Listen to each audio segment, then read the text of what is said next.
जिथे मंदिराचा कळस उंच झेंड्यासह भक्तीची ओळख देतो. आज कार्तिक एकादशी या शुभ दिवशी आम्ही आलो वामन भाऊच्या पवित्र जन्मभूमीवर.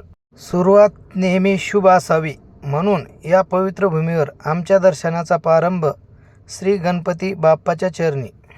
श्री वामन भाऊंचं मंदिर जिथे मन स्थिर होतं आणि आत्मा शांत होतो. जिथे मंदिर उभे आहेत श्रद्धेचं प्रतीक म्हणून, तिथे शिवराय आहेत स्वाभिमानाचं प्रतीक म्हणून. आणि आता दर्शन त्या पराक्रमी देवाचं, श्री बजरंगबलीचं.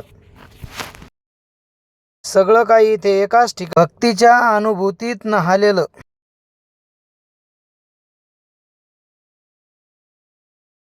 हा परिसर, हे तळं आणि ही पवित्र जागा जिथे श्रद्धेचा श्वास घेतात प्रत्येक भक्त.